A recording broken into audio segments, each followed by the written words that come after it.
So sketchbooks. I love sketchbooks.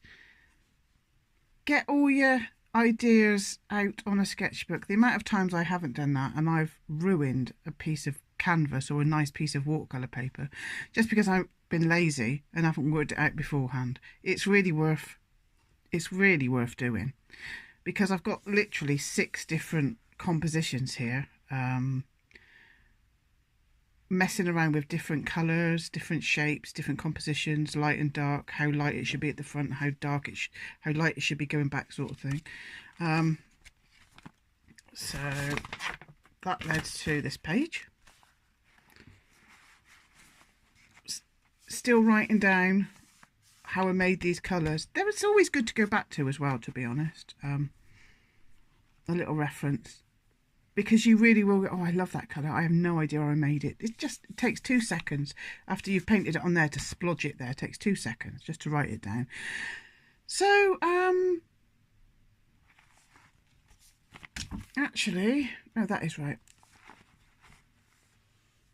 This was taken from one of my sketches earlier, and I'm just messing around with tones, colours. This one was way too pastely and too wishy-washy and white, so decided I need some of those bold autumn reds and greens, so did that one at the bottom. And even though it's a really good idea to use blue with orange, because it's opposite on the colour wheel and it's one of my favourite combinations, it wasn't giving me autumn vibes. Nice colours, nice shapes. I did like the composition. I did like the colours together, but I wanted something warmer. I'm going through a nice walk through an autumnal park or something. So I just warmed everything up and only used a little bit of blue in the background for the sky. And I think I'm going to stick with that composition and those colours, because it just, who knows, when it gets on the canvas, it might be a bit redder, a bit browner. Who knows, but that's the kind of composition I think I'm going to go for, and maybe scatter some leaves on the path. So that's what I ended up with. You know, it won't turn out 100% like that, but that's what the kind of way I'm going. And then I thought it'd be nice, because I've done some of these before and they're quite cute, that maybe, it depends how I feel when I've got the colours down, we could do some patterns on the trees. Maybe we will, maybe we won't. Maybe we'll just keep it shading and tonal, and maybe we'll do this. I don't know myself. Depends how I feel at the time. Depends how it looks. It depends how the picture looks at the time. It might not need any of this. It might need just something quite simple. So let's go. Okay, let's go. So I've got my little sketch over here as usual. I've got my paints out. I'll put a picture in now. We've got white, yellow ochre, that is medium yellow. I've got dark green, vermilion, burnt umber, ultramarine, and a bit of black. So let's go. So I would say, don't worry about the shapes. You know your general composition. If it's not exactly the same as your sketchbook, that's fine. If you do an amazing one in your sketchbook, like I always say, trace it. It's fine. So I'm going to start off any old where, but I want like a little path, so let's go. We'll just draw a little path in. Now that'll do. And let's get some small little shrubs. That can just be a hole on there, like, and then one that's slightly over the path, just softens the path up a little bit. Soften up the path with that one. Let's put a little skyline in as well.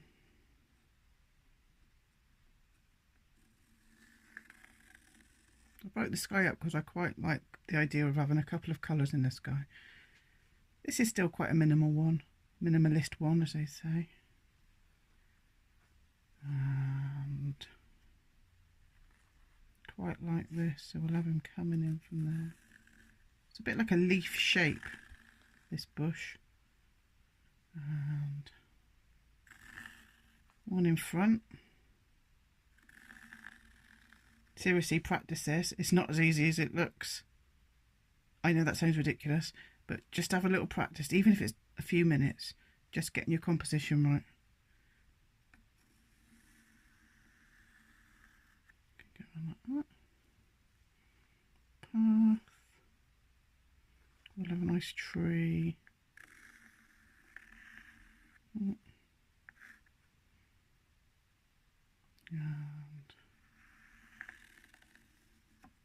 that. So my path's gone around there.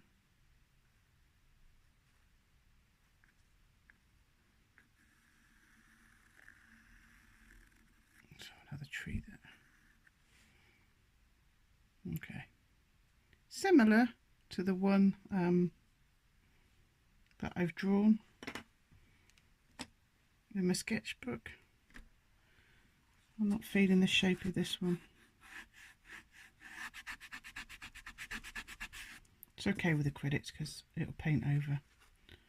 So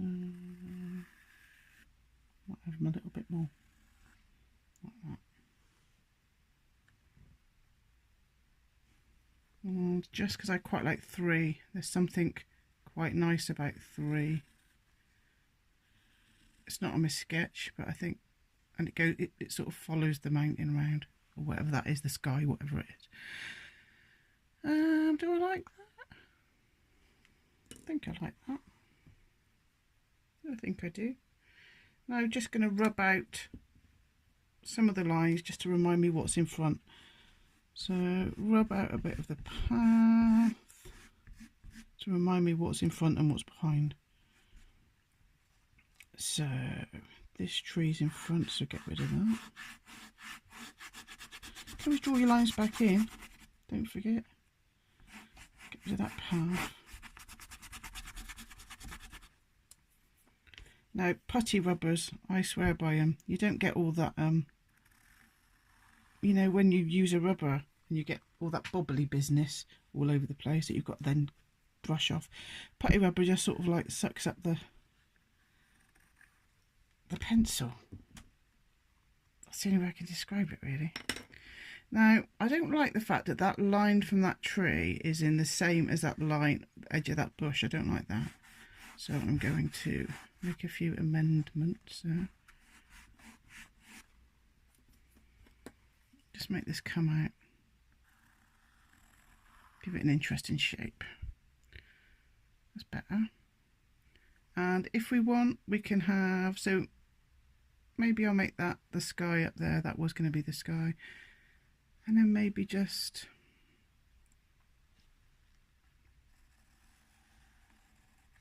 makes it a little bit more interesting up there. Okay.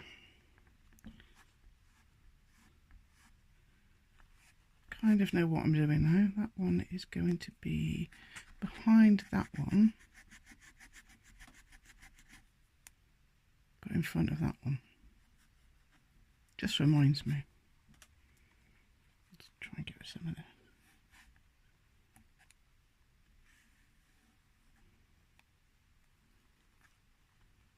Right, let's go.